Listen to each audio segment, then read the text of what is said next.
face it, the main force which stops us from development in our life is the reality of fear in which we unconsciously are trapped. People live in a reality of fear. We don't question this primal reality because to us is the world as it is. We will never question the nature of our mind and our own perceptions. People also prefer not to question how the human mind works, and if there is a possibility that we might live in a lie, we prefer to ignore it. The human mind can analyze. It can collect data, analyze it, and filter the world through its understandings. The mind creates a virtual world of ideas. It is not hard to notice that people understand, see, and judge the world differently. Every person lives in a different mental reality, a reality of different ideas collected and analyzed based on the personal experiences and the environment. We have an idea about the world, about how things should or shouldn't go, and we have an idea about ourselves.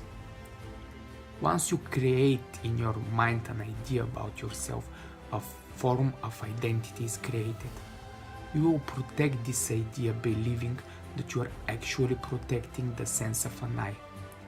And this is how you give life to the illusion about yourself called your ego. An illusion of the mind typical for men but creating the reality of the whole humanity. A reality in which every person follows a virtual idea about who he thinks he is, and this idea is in control of his life. These ideas of us own us. We perceive them as a sense of self, and we are terrified that who we think we are might be questioned. So mentally, this virtual sense of us lives in a reality of fear. Fear is a huge factor in our life. While the rest of the animals can feel fear coming from a real threat, humans create their own mental fears that their ego might not be recognized, it might be rejected, or it might not get the shoulder tap. This is why we go deep into our negative emotions, mistaking them with actual threats, worrying how things might go wrong, or occupied by fears, depressive feelings, or trapped in our toxic memories. These ideas in which we deeply live overtake the reality, and we are blind to anything else but the fear, the anxiety, the depression, the anger, the self-pity image of ourselves which we have created. Along with our thoughts unconsciously, we torture ourselves, repeating in our mind that we are in danger, that we are victims, and that life is unfair. We blame everything and everybody, not realizing that we are creators of all the pain that we feel. In reality, we created this hell. It is us, nobody else but us. There is no real threat and there is no real danger. You might argue, but things at work are not the best at the moment and I can lose my job. How can I stay calm when I am in such a situation? Yes, it's true. This really might happen to you. But the way you feel is the hell which you are creating. It will not help you to take a clear decision in no way. It will sabotage you to take a clear decision in peace. Ask yourself about what is anxiety and what is fear. Trapped deep in these emotions, you never question their reality. An animal fears fear only when a real danger appears. It feels it instinctively and reacts to it, and then drops every negative feeling and continues with its life completely devoted to the present moment. If we drop the understanding of our egos that we are higher beings, we will notice that we have the same physical needs as the rest of the animalistic world. Therefore, we are nothing but animals ourselves. But we are very different animals, unique animals. We are capable to think, our mind analyze, but still in an animalistic way. The decision we always make is about what is good or bad for the animal man, or what is danger and what is not.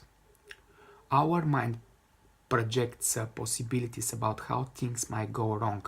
This is its function. The mind wants to protect you. The mind sees a danger in everything. And because of this, we live in a reality where we believe we fight for survival.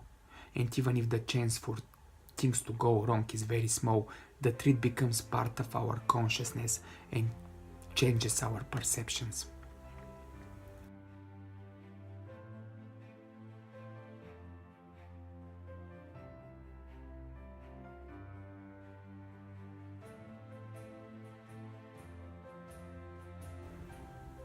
The following visualization meditation techniques allow us to become calm and feel that sense of peace we lack sometimes. Besides that, they help us have a more open attitude toward new challenges, opportunities, sensations, and future joy. The first exercise is called colors. The color gamut analyzes the perceptions, behaviors, and sensations colors provoke.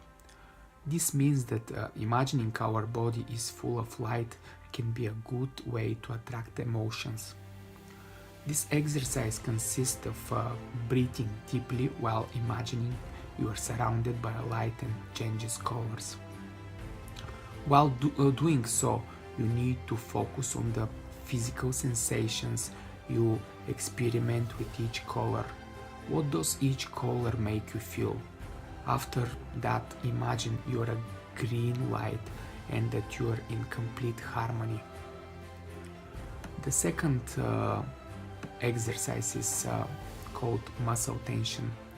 We often get home from work and feel that our whole body is in pain.